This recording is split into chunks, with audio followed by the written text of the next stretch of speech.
RBL bank, क्या आपको पता है आरबीएल बैंक का मेन प्रॉब्लम क्या है? अगर आपके पास आरबीएल बैंक का शेयर है तो जरूर पता होगा, yes, NPA, non performing asset. तो वीडियो के अंदर आरबीएल बैंक का एनपीए का हम लोग डिटेल्स में समझने की कोशिश करेंगे।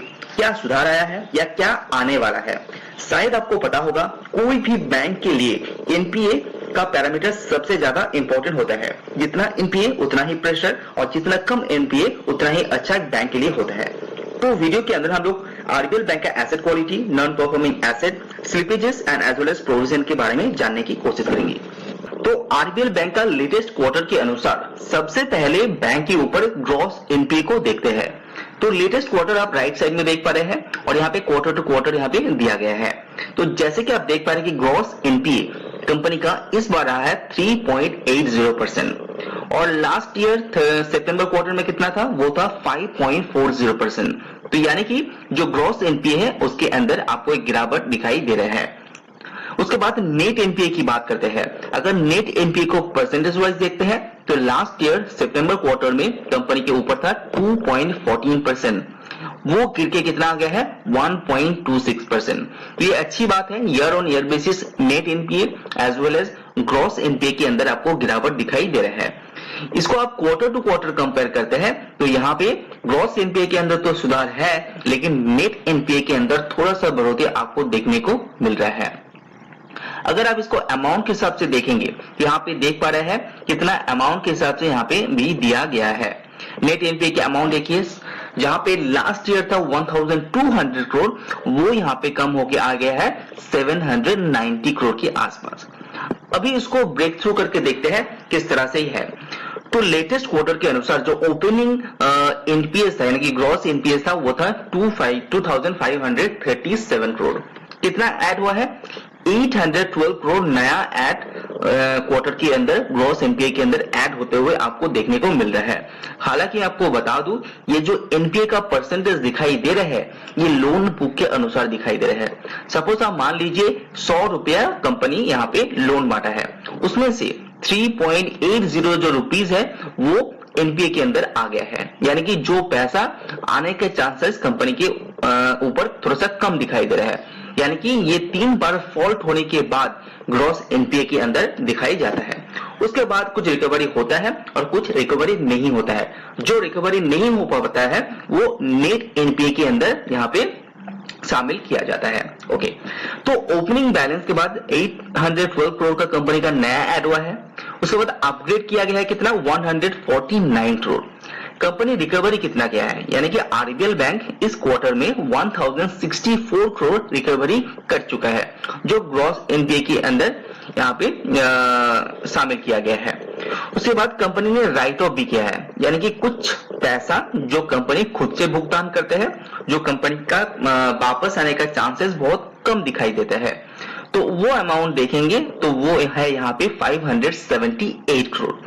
तो यहाँ पे थोड़ा सा नेगेटिविटी दिखाई दे रहा है, जो इतना बड़ा एक अमाउंट अपने खातों से आरबीएल बैंक ने यहाँ पे राइट ऑफ किया है।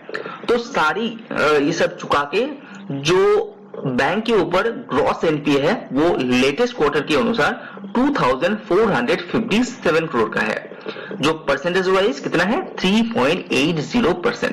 तो आप देख पा रहे हैं किस तरह का एनपीए का सिचुएशन है। हालांकि 1% से भी ज्यादा नेट एनपीए, 1% से भी ज्यादा ग्रॉस एनपीए कोई भी बैंक के लिए उतना अच्छा नहीं होता है।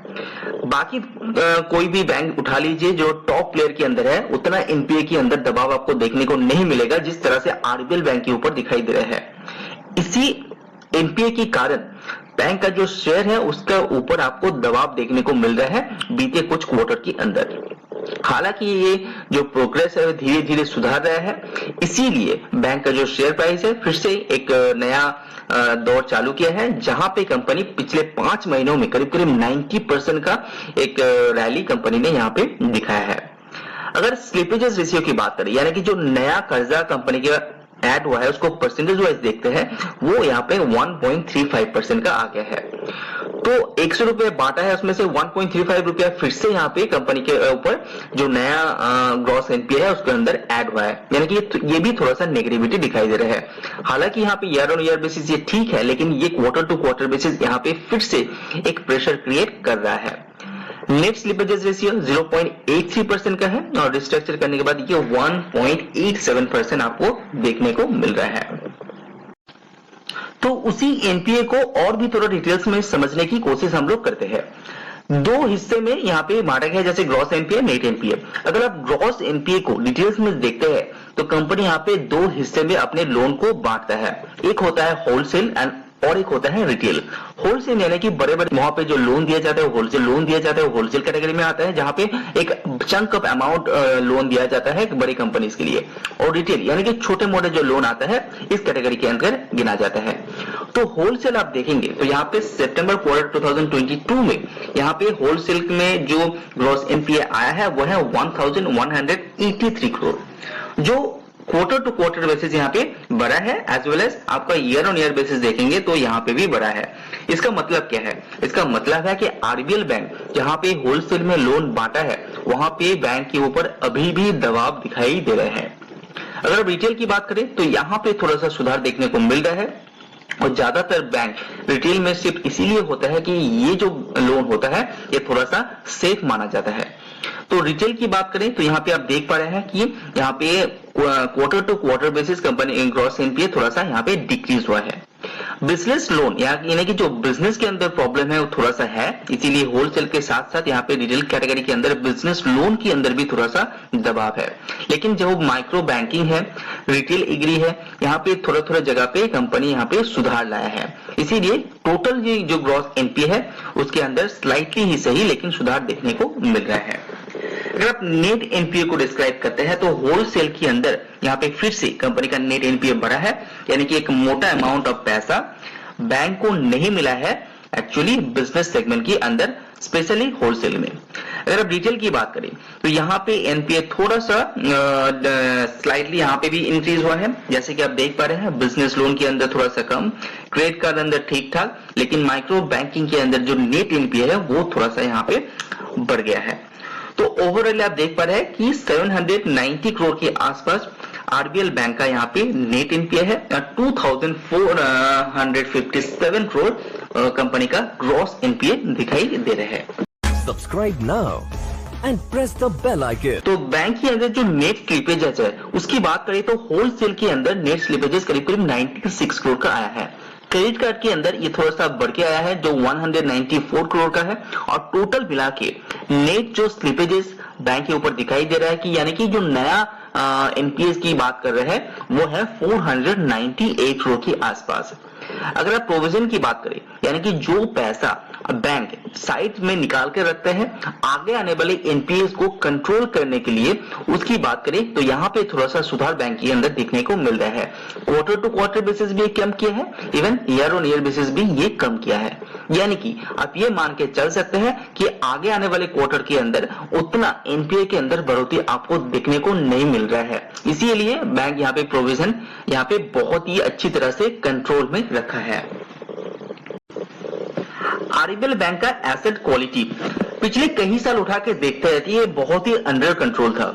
जैसे कि 2011 में बैंक जहां पे 1.12% का ग्रॉस एनपीए हुआ करता था वो बाद में 0.80, 0.40, उसके बाद मैक्सिमम 2019 तक ये 1.4 तक यह पहुंचा था, जो बहुत ही कंट्रोल था। इवन नेट एनपीए देख लीजिए जो 0.36, 0.11, 0.31 इस हिसाब से रहता था, वो यहाँ पे बढ़ के 2020 में सडनली 2.05 में आ गया है net NPA.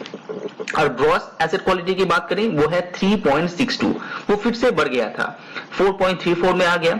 Even net NPA फिर से बढ़ गया है। तो इसी के कारण बैंक का शेयर प्राइस के ऊपर बहुत ही दबाव था, लेकिन यहाँ पे हालत थोड़ा सा सुधरते हुए दिखाई दे रहे हैं। जो 4.40 तक पहुंच गया था वो 3.80 में आ गया है। इवन कंपनी का जो नेट एनपीए है वो भी थोड़ा सा सुधार यहाँ पे दिखाई दे रहे हैं। तो ये अच्छी बात है जो कंपनी का एनपीए के अंदर कंट्रोल है, और लेटेस्ट मैनेजमेंट के द्वारा बताया गया है कि आगे आने वाले क्वार्टर के अंदर कोई भी आपको नया एनपीए अमाउंट के हिसाब से बढ़ते हुए देखने को नहीं मिलेगा।